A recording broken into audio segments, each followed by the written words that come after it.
Hello, my friends. I wanted to shoot a little video, even though it's kind of chilly today, and bring you some words of wisdom from the Viking world. In the Scandinavian countries, we say there's no such thing as bad weather, only bad clothing. So I'm out here in pretty chilly weather, enjoying the countryside, moving my body, even though it is a little bit chilly out. It's slightly below freezing. I got a hat, I got gloves, I got even some warm tea in a little thermos. And it took me a while to get ready. It took a while to get up just, the energy to get moving, When you're comfortable in your house, I've got a fire burning back at the cabin right now. So when I get back, I'll be toasty warm. But the point is that I'm glad. I'm glad that I bundled up, put on long underwear underneath my pants, wool socks just in case. I don't know if you know that trick, but if you wear wool socks, if your feet get wet for some reason, they don't get cold. Cotton, we say, is the fabric of death, because when you get out into the cold weather and get a wet foot, you have no thermal protection, because cotton is just not for that. It's good for summer. So I wanted to share a moment again, as I always do, as much as I possibly can, to share a moment of silence out in beautiful nature, along a gorgeous river with lovely moss growing on the ground here. I love the moss. I don't know what it is about moss. I just think it's fascinating.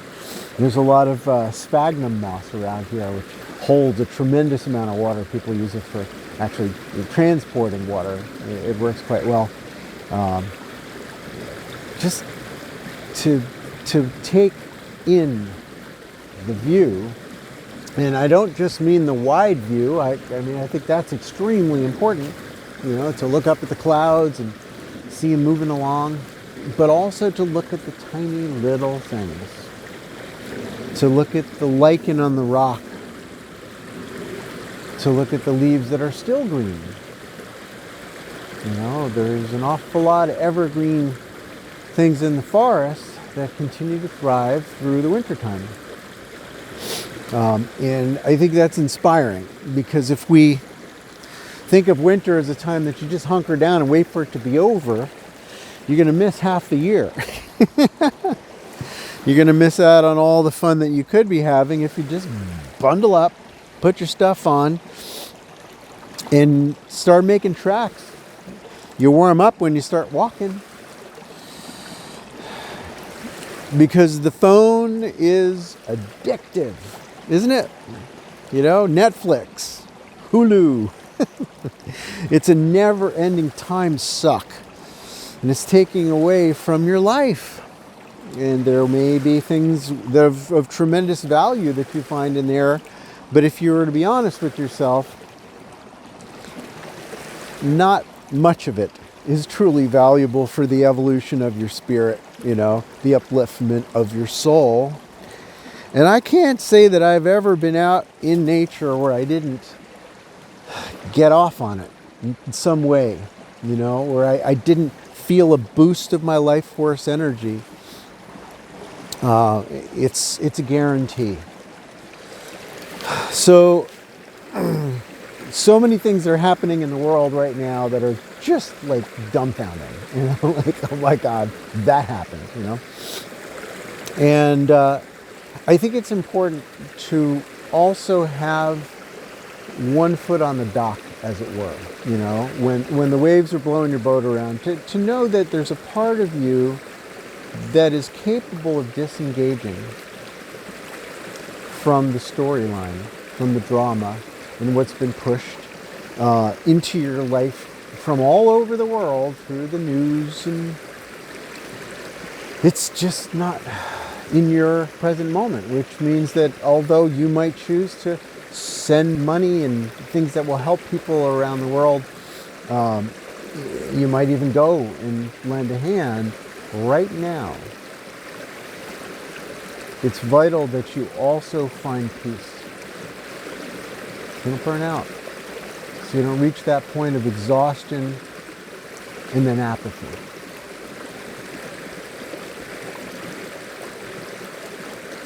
It's natural when we reach overwhelmment to stop resisting that urge to just fall into not caring because you believe that you can't make a difference, so why bother?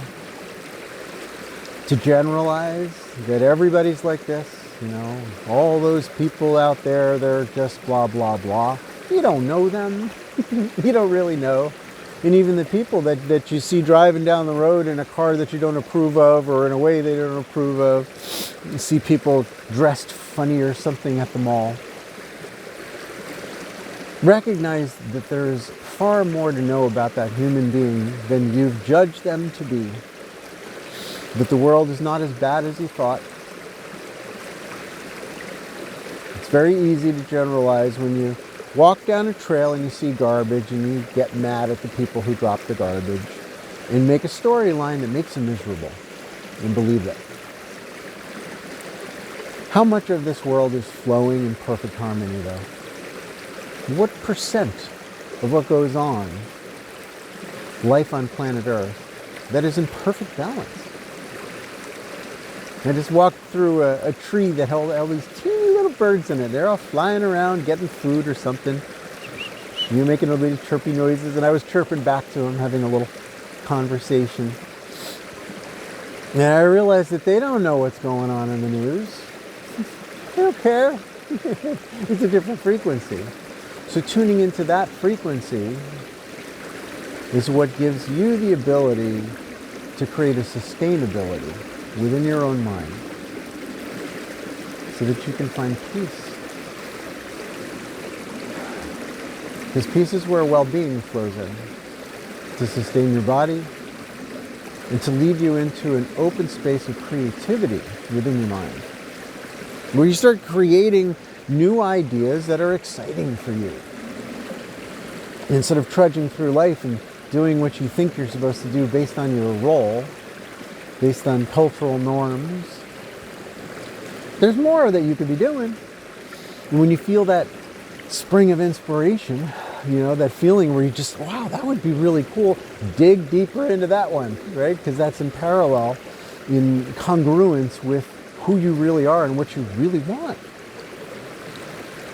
And if you feel miserable, if you feel angry, if you feel scared, you're off track with your thoughts, with your perception, with your judgment. So be peaceful, my brothers and sisters. Be peaceful. Find that within yourself. And remember that that's actually who you are.